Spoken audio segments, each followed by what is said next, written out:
Et salut à tous, c'est Jody des Livres de la Crypte. Aujourd'hui on se retrouve dans une nouvelle vidéo qui est une vidéo un petit peu spéciale puisqu'il s'agit d'une vidéo thématique. C'est une vidéo que j'avais très envie de vous faire mais je ne savais pas si elle avait grand intérêt car je ne savais pas si ça allait vous intéresser. Et quand je vous ai demandé sur Instagram, vous aviez l'air très intéressé, donc je suis assez contente. En fait c'est une vidéo qui va traiter d'un sujet un petit peu niche, de l'horreur. Peut-être y aura-t-il d'autres nerds comme moi qui du coup adorent le sujet. On verra. C'est une vidéo de sélection d'ouvrages, de livres qui sont des creepypastas ou qui s'en inspirent.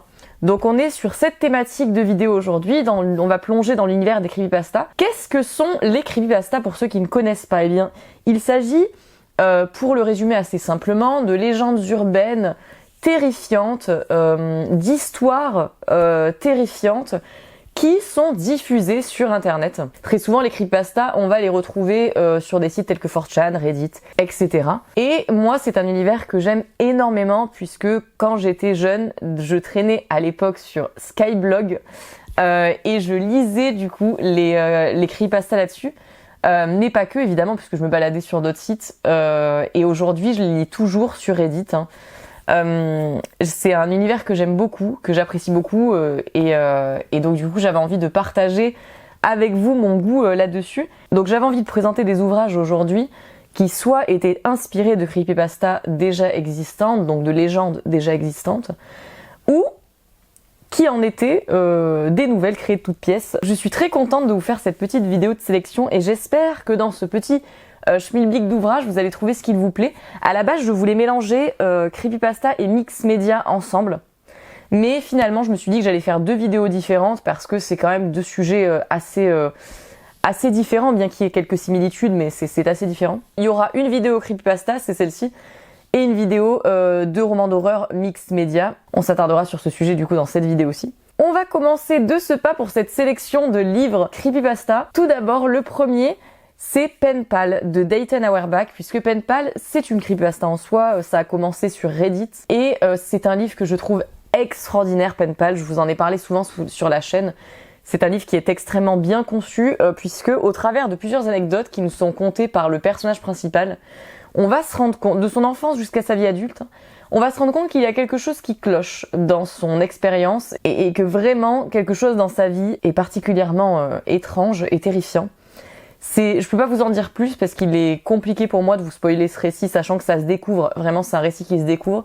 C'était absolument terrifiant, passionnant, avec une ambiance très particulière. Et puis, il y a ce truc dans les creepypastas que j'aime beaucoup, qui est souvent cette façon de raconter qui, évidemment, donc comme je vous en ai parlé, est très relatif aux légendes urbaines, etc. et tout, dans ce truc de tu as l'impression que ce que tu lis est une expérience réelle et quelque chose que quelqu'un a vraiment vécu. Et dans Pen Pal, c'est complètement ça, parce que du coup, le personnage te raconte ces petites anecdotes qui semblent futiles, et à chaque anecdote se cache quelque chose de terrifiant, et c'était vraiment super. Également, troisième droite de François Descraques. Alors ça a commencé sur Twitter, je crois, si je dis pas de conneries à l'époque. Et alors ça, c'est un thread, donc un déroulé de publication Twitter, où François Descraques avait créé une légende de toutes pièces, avait créé une histoire terrifiante de toutes pièces, où tout simplement, notre personnage s'installe dans un nouvel immeuble.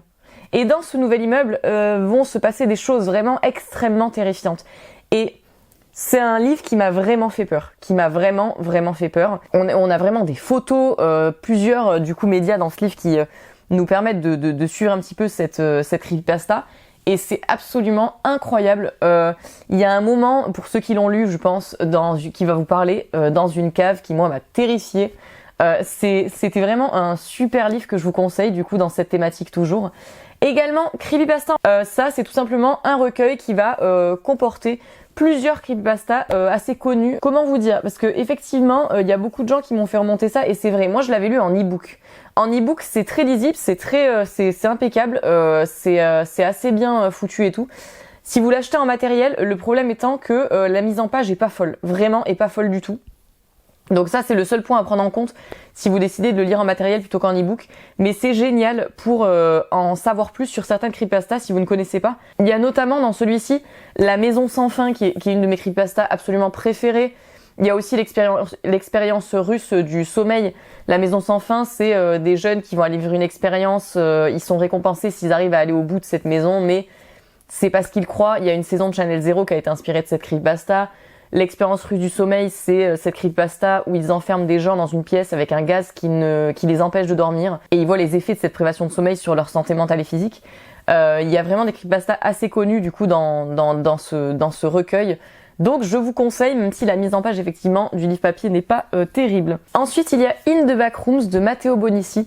Comme son nom l'indique, là un livre qui s'inspire de la creepypasta des Backrooms évidemment, qui est un univers absolument fascinant où tout simplement tu peux à un moment donné no clip, c'est-à-dire traverser du coup les couches pour atterrir dans cet univers terrifiant où tu te retrouves coincé dans des espaces liminaux inquiétants, plus ou moins dangereux selon les niveaux. Et tu dois essayer de trouver une sortie. C'est tout à fait fascinant. C'est un univers assez labyrinthique comme les SCP dont on parlera un peu plus tard dans la vidéo. Et ce livre était vraiment super. On va suivre, comme le nom l'indique évidemment, un survivant qui tente de s'en sortir dans les backrooms. C'était vraiment une très bonne lecture et je vous conseille également la saga Les Backrooms de Sian Isgi dont je vous ai parlé dans mes meilleures lectures de l'année 2024. C'est une saga où il y a 3 tomes pour le moment, 3 tomes qui explorent différents niveaux, et on est avec un groupe de personnages qui va essayer de sortir de là. C'est juste génial. Il y a un niveau qui va s'intéresser à la première pièce jeune et absolument terrifiante. Le niveau 0. Il y a un autre niveau qui va s'intéresser plutôt à des pool rooms et un niveau qui va s'intéresser à un hôtel terrifiant. Enfin, c'est vraiment génial. C'est vraiment extraordinaire et c'est une saga que j'ai trouvée chouette. Pour l'instant, parce que je suis en train de découvrir petit à petit, évidemment, des livres qui traitent du sujet, parce que les creepypasta étant un sujet qui m'intéresse énormément, j'essaie de lire tous les romans d'horreur et toutes les idées que les gens ont pu avoir sur ces sujets-là. Et c'est absolument la saga la plus fascinante pour le moment sur l'univers des backrooms que j'ai pu lire. Donc je vous conseille, bien sûr. Et j'ai très hâte de voir, parce que ça n'a pas l'air d'être terminé. Je pense que la suite est en cours de route, donc...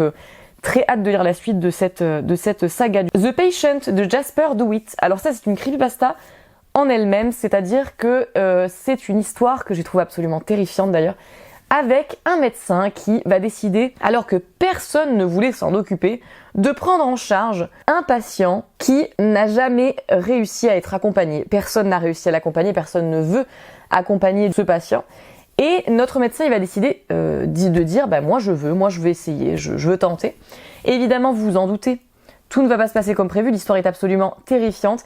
Et j'ai vraiment adoré ce livre, je ne peux que vous le conseiller. Qui plus est, ce qui est assez sympa dans les livres de cette sélection que je vous présente, c'est que ce sont des livres qui se lisent très rapidement, qui se lisent de façon très fluide. Malheureusement, j'en ai bien peur, évidemment. Je vous présente des livres en français, mais je vous présente aussi pas mal de livres en anglais, parce que malheureusement, peu de traductions concernant les livres sur ces sujets. Mais j'espère que vous arriverez à trouver votre bonheur tout de même. Stolen Tongues de Felix Blackwell. Autre livre que je voulais vous présenter évidemment dans cette sélection de creepypasta. Là aussi une creepypasta en elle-même, puisque ça vient de Reddit à la base et ça a été développé du coup en roman. C'est un livre qui m'a terrorisée là aussi. Il y a souvent ce truc qui réunit les récits creepypasta, c'est que ce sont des récits qui souvent me terrorisent de façon assez efficace. Et Stolen Tongues, c'est le cas. Hein. On va suivre un couple qui va décider d'aller prendre une petite lune de miel, petit week-end romantique, petit séjour romantique dans une petite cabine dans les bois, et tout ne va pas se passer comme prévu. Ils vont ramener quelque chose avec eux. Terrifiant. Et ce, dès le début. Dès le début, parce que je me rappelle dans Stolen Tongues, la première scène m'avait déjà terrorisée. Donc, allez-y. Allez-y, vous allez vous régaler. Et également, L'Or de Aaron Mahnke. L'Or de Aaron Mahnke, ça c'est un podcast à la base. C'est un podcast à la base, vous allez retrouver 2 tomes en français. Un qui s'attarde aux créatures monstrueuses, me semble-t-il, si mon souvenir est bon, et un qui va s'attarder plutôt sur les faits inquiétants, les faits terrifiants. Et c'est génial, t'as vraiment l'impression que t'as un pote qui va te raconter des histoires terrifiantes autour d'un feu de camp. C'est des livres que j'ai absolument adorés. Ça a été adapté d'ailleurs en série sur Prime, je crois. En livre, c'est absolument passionnant. Si vous avez envie d'un livre tiré d'un podcast où là aussi t'as ce truc très immersif de t'as l'impression que c'est quelqu'un qui te raconte un truc terrifiant, allez-y. Moi j'ai trouvé ça absolument passionnant. Ensuite, je voulais vous parler de Kohabana de Tara A. Devlin. Kohabana, qu'est-ce que c'est? Eh bien, c'est très simple. C'est une saga du coup d'ouvrages où Tara A. Devlin retranscrit des creepypastas japonaises. tout un tas de creepypastas japonaises et elle va les trier par thématique, etc. On a par exemple les jouets et les jeux terrifiants, sur les fantômes, sur les hantises, etc. C'est vraiment absolument passionnant. Si vous avez envie de découvrir un petit peu l'univers des creepypastas japonaises, c'est fascinant. Il y a énormément de tomes, donc énormément de lectures qui m'attendent par conséquent. Je n'en suis qu'au premier pour le moment, au moment où je vous tourne cette vidéo. Donc encore beaucoup de creepypasta japonaises à découvrir, en somme. Également, Creepypasta Backrooms de Maxime Mirabel. Là aussi, on est toujours plongé dans cet univers des backrooms. C'est un livre que j'ai découvert il y a peu. C'est un livre qu'on pourrait qualifier de young adulte, jeunesse, dans l'univers des backrooms. Avec là aussi un groupe de potes qui vont se retrouver piégés dans les backrooms. Et chaque chapitre s'attarde au récit de l'un d'entre eux. Et on va un petit peu connaître leur expérience à tous là-dedans. C'était vraiment chouette. C'est pas un coup de cœur, mais franchement, une lecture extrêmement efficace, très intéressante, et je trouve très bien inspirée de l'univers des backrooms. Donc je vous conseille si vous ne connaissez pas. Poppy Playtime, Amis pour la mort de Wenzel Derzel. Ça, c'est un roman young adulte qui s'inspire de l'univers de Poppy Playtime. Poppy Playtime, c'est un jeu vidéo d'horreur tout à fait terrifiant, mais que j'aime beaucoup. Et donc du coup là on est sur un récit qui va s'inspirer de l'univers du jeu de Poppy Playtime. Là aussi pas un coup de cœur, mais franchement une lecture efficace, très sympathique, que j'avais apprécié faire à l'époque. Slenderman par Anonyme. On ne connaît pas le nom du coup de la personne qui a écrit ce récit. Slenderman, c'est un roman, là aussi inspiré de la figure du Slenderman, qui est une creepypasta extrêmement connue. On s'inspire de la figure du Slenderman qui a été inventée sur un forum à l'époque, et qui est devenue l'une des histoires de creepypasta les plus connues évidemment et les plus populaires. On a avec une créature humanoïde très grande, vêtue d'un costume et qui n'a pas de visage et qui a des tentacules qui sortent de son dos. C'est une créature qui souvent kidnappe les enfants, et donc ce roman s'en inspire. C'est un roman pour lequel je n'avais pas eu de coup de cœur, mais dans lequel là aussi j'avais passé un très bon moment. C'est très intéressant. Si je me souviens bien, c'est Mix Media, il y a plusieurs choses dans ce roman. C'est une lecture sur le Slenderman que j'étais assez contente d'avoir faite. Également The Sleep Experiment de Jeremy Bates. Alors ça, c'était pas un coup de cœur, mais c'est un roman qui va s'intéresser et s'inspirer de l'expérience russe du sommeil. Cette expérience où des personnages sont privés de sommeil par un gaz particulier, et on va voir les effets sur leur santé en règle générale. Et dans ce récit, quelqu'un va tenter de renouveler l'expérience, et c'est ce que l'on suit. Il y avait des choses intéressantes, des choses un peu moins intéressantes. C'était pas forcément incroyable, mais je suis tout de même contente d'avoir fait cette lecture. The Black Farm de Elias Witherow, c'est une histoire qui provient d'internet également. Cette histoire, je ne vais pas vous faire un résumé extrêmement long dessus, puisque je vous en ai parlé souvent. On suit un personnage qui va se retrouver à la Black Farm après avoir mis fin à ses jours avec sa femme, et ils vont essayer de sortir de là, puisque c'est un endroit où l'on met les personnes qui ont mis fin à leurs jours, et qui est tout à fait terrifiant, tout à fait abominable, et ces personnages vont essayer de s'en sortir. Il y a un lore tout à fait fascinant dans ce livre, tout à fait intéressant, des visuels cauchemardesques, quelque chose d'extrêmement bien développé, et donc je ne peux que vous conseiller ce livre qui est une duologie du coup avec 2 tomes. There's Something Terribly Wrong with My Son de Christopher Maxine. C'est une creepypasta que j'ai découvert il y a pas longtemps, où un père va avoir l'impression qu'il y a quelque chose qui ne va pas avec son fils. Il est persuadé qu'il y a quelque chose qui ne va pas et il veut essayer de savoir quoi. Et on suit cela dans cette creepypasta qui est très très courte, hein. On est sur très très peu de pages, et c'était tout à fait intéressant. Ça part un petit peu dans tous les sens, mais je suis assez contente d'avoir fait cette lecture. Et enfin, pour terminer, je ne me souviens plus du titre au moment où je vous tourne la vidéo, mais vous aurez la couverture juste ici. Il y a des livres très très intéressants qui vont regrouper, alors vous pouvez les trouver sur le wiki, parce que c'est des choses que vous pourrez trouver sur internet évidemment, et ce sont des livres où vont être regroupés tous les SCP. Les SCP, c'est quoi? C'est une creepypasta également, où on part du principe qu'il y aurait une organisation qui enfermerait toutes les entités un petit peu étranges, toutes les créatures un petit peu étranges, qu'elles soient objets, créatures, peu importe, mais toutes ces choses très bizarres. C'est la creepypasta des SCP, Secure, Contain, Protect, et tout à fait fascinant.